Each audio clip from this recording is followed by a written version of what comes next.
네, 반갑습니다. 투자의 맥을 정확히 짚어드리는 맥점 코치입니다. 자, 에코프로 오늘은 마이너스 2.6% 개파락 출발하긴 했지만 장중에는 또 강한 반등을 만들기도 했습니다. 그리고 이제 이 윗꼬리를 살짝 만들면서 마감을 해줬는데, 자, 어제 제가 이야기를 할 때 중요하게 봐야 될 점은 이 주가가 이 5일선을 기준으로 머리를 빼꼼 내밀었기 때문에 지금 이 유지를 하는 게 상당히 중요하다. 앞으로 우리가 이걸 체크해야 된다고 했습니다. 자, 오늘 흐름을 보면은 뭐 보시다시피 이 유지 나오긴 했습니다. 자, 그런데 오늘 제가 좀 이 비중을 좀 줄이자고 여러분들에게 문자를 보내드렸습니다. 왜? 일단 제가 원하는 흐름은 아니었기 때문이에요. 자, 그리고 지금 시장, 이 박스를 그리는 시장이잖아요. 지금 코스피를 보면 제가 이 앞전의 박스 흐름을 자주 비교를 해드리는데 이때도 하락 이후에 강한 반등이 나왔지만 이 한 번 더 흔들고 나서 이 전환을 해주는 좀 시간적인 조정을 보이고 돌파를 보였단 말이에요. 그러니까 지금 이 시장 보시면 이 전쟁이라는 이슈가 있는데 이게 너무 단기간에 끝나는 이슈는 아니라는 거예요. 과거의 어떤 흐름을 보더라도 최소 1개월, 뭐 길게는 6개월까지 걸렸다는 이야기도 해드렸죠. 그러니까 빨리 마무리가 돼도 한 달인데 아직은 좀 이르지 않나.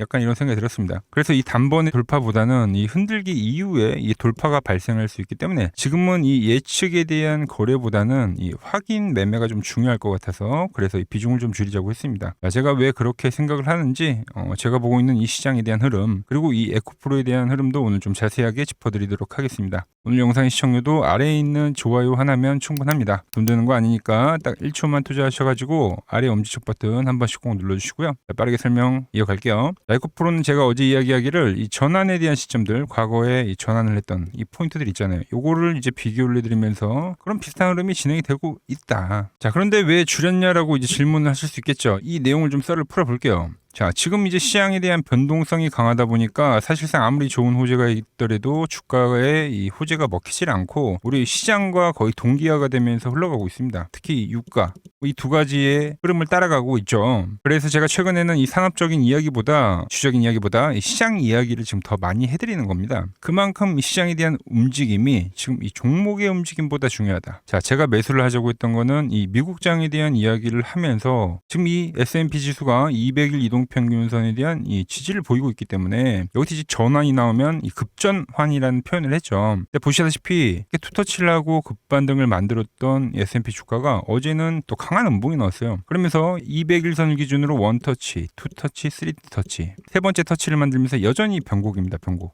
자, 반등이 나오면은 기존 추세를 유지를 하지만 이 혹시 모를 이 매도세 때문에 지금 이 대비를 좀 할 필요는 있어 보이더라고요. 뭐 반등이 나오면은 뭐 이런 식으로 나오겠죠.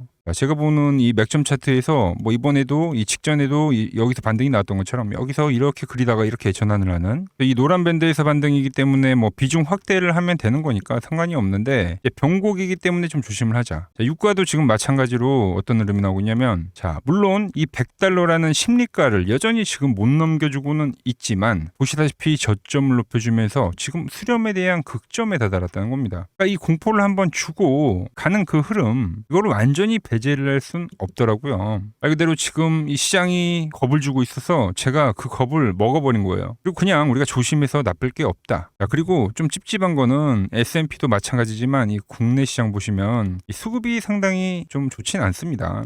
자, 이 수급이에요. 지금 너무 개인들이 이 코스피에 대한 상방에 대한 포지션, 사실 이 외인과 기관은 이 매도에 대한 포지션이 상당히 강하죠. 이것뿐만이 아니라 선물에 대한 누적 포지션이 저는 좀 문제가 된다고 생각해요. 외인들이 극하방에 대한 포지션을 쌓고 있거든요. 근데 이거는 우리나라 시장뿐만 아니라 미국도 마찬가지라는 거죠. 미국 역시도 지금 이 기관 포지션과 개인들의 포지션이 상당히 극과 극의 현상이 발생되고 있습니다. 보시면은 이게 이제 지난달 9월에 나온 이슈예요. 뭐 미국 개미들 주식 투자 비중을 뭐 사상 최대로 늘렸다. 뭐 90년대 닷컴 버블을 넘어섰다고 했는데 그 비중이 이제 45%인데 이게 최근 2월 달에는 이 47%까지 증가를 했습니다. 그러니까 역대급에 대한 이 개인들의 비중이 올라간 상태이고 그 구간에 매도에 대한 포지션은 좀 어마어마하다라는 거죠. 그러니까 이게 국내도 마찬가지고 미국도 마찬가지고 그러니까 이 수급이 좀 불안하다. 물론 이 개인이 이기는 시장도 분명히 있긴 있지만 이게 이제 매도가 어느 정도 좀 발생하잖아요. 그러니까 충격파가 하나 발생을 하면 이 기관들이 어떤 식의 포지션을 취하냐면 이 수익난 포지션을 정리를 해버려요. 그러면 이 투매가 나왔을 때 뭐 이때도 마찬가지였지만 개인들이 좀 털리는 그 구간이 생기죠. 그런데 이제 생각에 대한 전환. 개인들은 이 주가가 200일선이 깨졌기 때문에 이 하방으로 전환을 한다. 약간 이런 느낌을 받아버립니다. 근데 그때 이 외인들은 수익이 난 이 매도 포지션을 정리를 해버리면서 그걸 이 매수 포지션을 확 바꿔버려요. 그러면서 이 급반등이라는 걸 만든다는 거죠. 우리가 좀 간단하게 생각하면 활 시위 같은 거예요. 뒤로 활 시위를 엄청나게 당겨서 딱 놔버리면 어때요?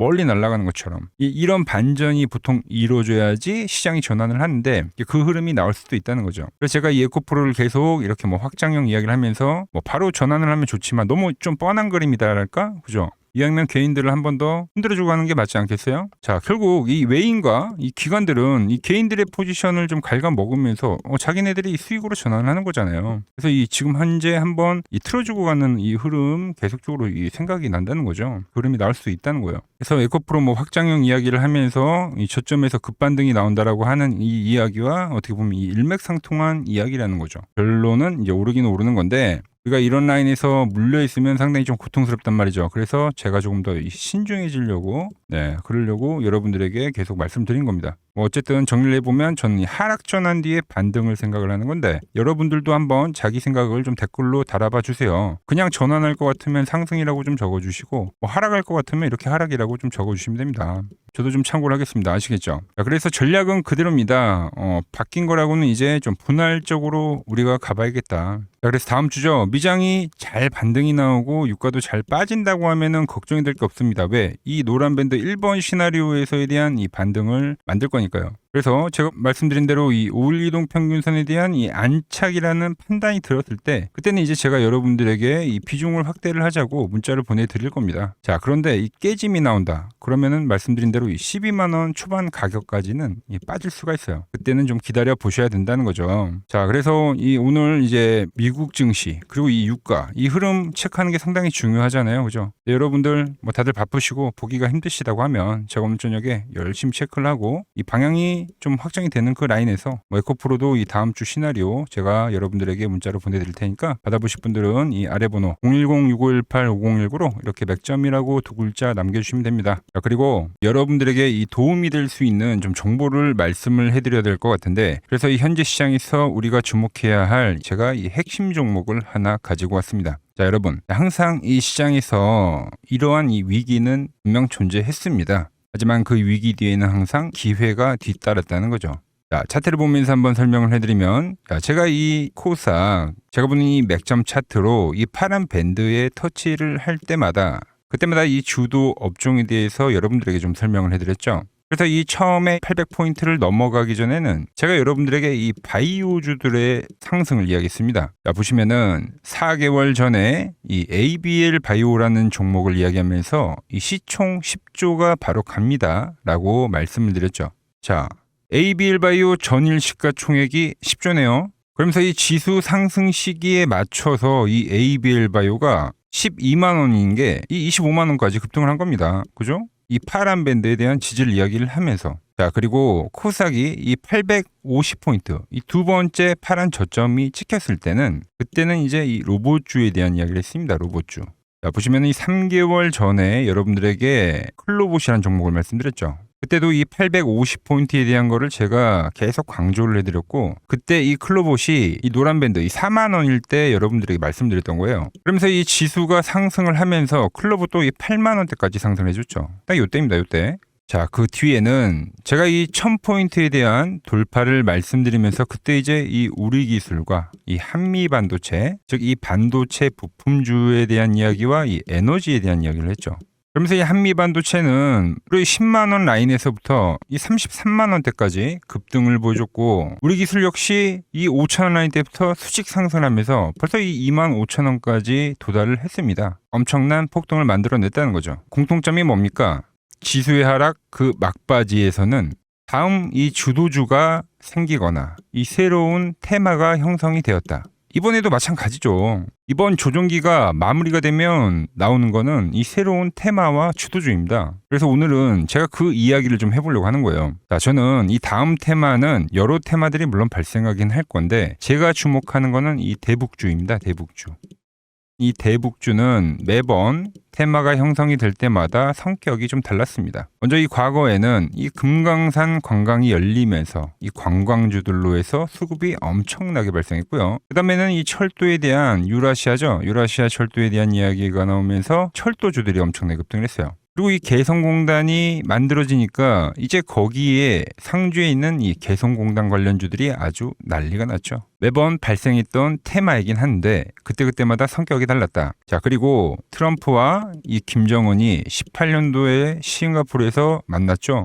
그때는 이 비료주들 그리고 이 모든 섹터들이 전체적으로 상승을 하는 움직임이 나왔습니다. 자, 그런데 이번에 다시 한번 이 대북주에 대한 움직임을 우리가 예의주시해야 된다는 거죠. 자, 이미 시작을 한 종목도 있습니다. 최근에 이 트럼프가 김정은 이야기를 꺼낼 때마다 올라왔던 게 이 코데지 컴바인이죠. 이미 시작을 했고 이 밴드에 대한 지지를 받으면서 이번 투매에서도 밴드에 대한 지지를 받으면서 대장에 대한 역할을 하고 있다. 그런데 제가 이미 올라온 거를 말을 한 사람이 아니죠. 저는 이 이란과에 대한 전쟁이 마무리가 되면서 이 트럼프에 대한 다음 행보는 이 로켓맨을 향해 갈 확률이 지금 매우 크다라고 보고 있습니다. 자, 트럼프 입장에서는 이것보다 정치적으로 이 트럼프에 대한 이미지를 개선할 만한 게 없어요. 여러 가지에 대한 이 시나리오들, 퍼즐들이 맞춰지고 있는데 그래서 설명을 좀 해드리면 저는 이 대전환의 서막이 지금 현재 열리고 있다고 보고 있습니다. 최근 흐름을 보자고요. 먼저 우리가 볼 수 있는 거는 이 김정은에 대한 전략적 분리를 볼 수 있습니다. 최근에 이 한국은 적이지만 이 미국은 뭐라고요? 이 대화에 대한 상대라고 표현을 했죠.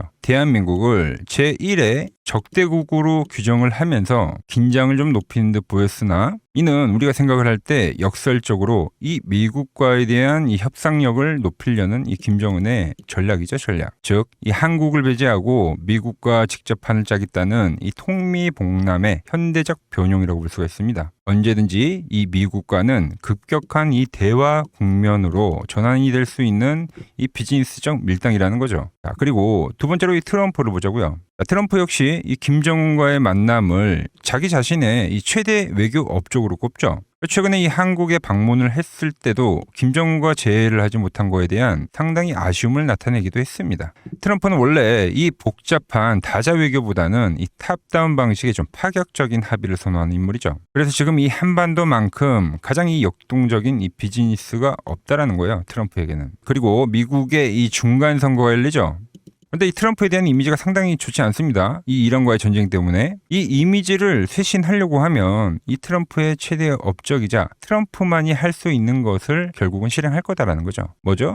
이 로켓맨과의 대화. 이것만한 게 없다는 겁니다. 우리 정부 역시 이 대북 관계의 갈등 해소는 상당히 오랜 기간 동안 이야기를 해온 겁니다. 현재 이 정부가 강력하게 추진하고 있는 게 뭡니까? 이 기업 밸류업이죠. 그리고 이 MSCI 선진국 지수의 편입이라는 이 목표를 달성하기 위해서라도 이 대북과에 대한 이 리스크에 대한 관리는 무척이나 중요합니다. 자, 사실상 이 국내 증시가 이 저평가, 즉 이 코리아 디스카운트의 가장 근본적인 원인이 뭡니까? 바로 이 북한과의 지정학적 리스크죠. 이게 해결이 돼야지만 이 증시 전체가 리밸류에이션이 일어나기 때문에 여야 막론하고 이 대북과의 관계를 이 해결해야 되는 숙제와 같은 거다라는 거죠. 그리고 과거 이 짐 로저스라는 세계적인 투자 건물이죠. 짐 로저스가 강조를 했던 게 뭡니까? 자기의 이 전 재산을 걸 가치가 있는 이 마지막 기회라는 단어를 쓰면서 이 북한에 대한 이야기를 했죠. 그때 이 짐 로저스가 강조를 했던 거는 우리나라와의 이 통일론이 아닙니다. 이 개방에 대한 파급력에 집중을 한 거죠. 자, 생각을 해보세요. 가장 이 폐쇄적인 국가가 북한인데 이 북한이 열릴 때 발생하는 이 에너지에 대한 그 총량, 그거를 이 짐 로저스가 이야기를 했던 겁니다. 자, 현재 대북주는 이 단순한 이 정치적 테마를 넘어서 지금 이 글로벌 리더들에 대한 이 의지, 그리고 이 물류혁명에 대한 혁명, 특히 이 자본에 대한 논리가 맞물리는 상당히 변곡점에 와 있다. 주식이란 건 그렇습니다. 언제 가장 파급력이 있습니까? 없던 게 발생하면 그 파급력이 상당히 강력하죠. 가장 어두울 때 해 뜨기 직전이라는 말처럼 현재 이 냉기류들 있죠. 이걸 역설적으로 생각을 하면 이 개방에 대한 그 파도가 밀려오기 전에 이 썰물일 수가 있다는 이야기입니다. 그래서 이미 제가 보고 있는 종목에서는 이미 현재 상황에 맞게 이 수급들이 붙고 있더라. 그런데 제 영상을 꾸준히 봐오셨던 분들은 아시겠지만 제가 이 주말에 이 히든 종목으로 말씀을 드렸던 종목들 상당히 많이 있죠. 자, 엑시콘 밴드에 왔을 때 말씀드렸던 게 벌써 이 34,000원까지 상승을 해줬고요. 그리고 이 증권주에 대한 상승을 이야기하면서 삼성증권 역시 7만 원대에서부터 이 12만 원까지 일찍 상승을 해줬죠. 거기에 이 전력에 대한 이야기를 하면서 이 일진전기 역시 최근에 계속적으로 우상향을 해주고 있고, 그리고 이 전쟁에 대한 이야기를 하면서 홍보석유까지도 엄청난 지금 폭등세를 보여줬습니다. 현재 보면 그 모든 그 시나리오들이 맞아떨어지면서 시세를 보여줬다는 거죠. 자, 그런데 최근에 이제 제가 이 페노샹과 이 대한해운, 해운주에 대한 이야기도 좀 해드렸어요. 대한해운은 단기간에 이 50%가 상승을 해줬고, 페노션 역시 30%가 넘게 상승을 해줬습니다. 그런데 이제 너무 많은 분들에게 제가 이 오픈을 해버리다 보니까 지금 현재와 같이 이렇게 수급이 꼬이더라는 거죠. 아니, 제가 이 좋은 마음에서 공유를 해드리고 있는 건데 벌써 이 악성 매물들이 생기고 있다는 거예요. 그래서 이번 종목은 제가 이 오픈을 하지는 않겠습니다. 이 대북주라는 힌트는 제가 드리겠지만 조용히 먹겠다는 거죠. 자, 단 저에게 문자를 보내주신 분들에게는 제가 이 부분을 오픈해드리도록 할 겁니다. 저도 이 시나리오를 정말 이 오랜 시간 추적 관찰해온 만큼 정말 이 잘 따라오실 수 있는 분들에게만 드리는 게 맞다는 거죠. 그래서 제가 이 준비해놓은 대북주 관련된 이 자료 그리고 시나리오 그리고 이 종목을 받아보실 분들은 이 아래 번호로 이렇게 맥점이라고 두 글자 남겨주시면은 제가 보는 이 핵심 종목, 우리가 어느 구간에서 이 매집을 해가야 되는지, 그리고 어느 구간까지 우리가 끌고 가야 되는지 이 시나리오까지 아주 자세하게 말씀드리도록 하겠습니다. 아시겠죠? 자, 현재 시장 너무 힘들다고 지쳐 계시 마시고 매번 시장은 이 위기 뒤에 기회를 줬듯이 분명 이번 시장 역시도 이 위기회라는 말을 좀 머릿속에 새기면서 제가 준비한 종목 받아보시고 힘내시기 바랍니다. 오늘 제가 준비한 내용은 여기까지고 여기서 마무리하도록 하겠습니다. 아직 구독과 좋아요 누르지 않으셨다면 오늘만큼은 꼭 한 번씩 눌러주시고 저는 더 좋은 정보 들고 내일 인사드리도록 하겠습니다.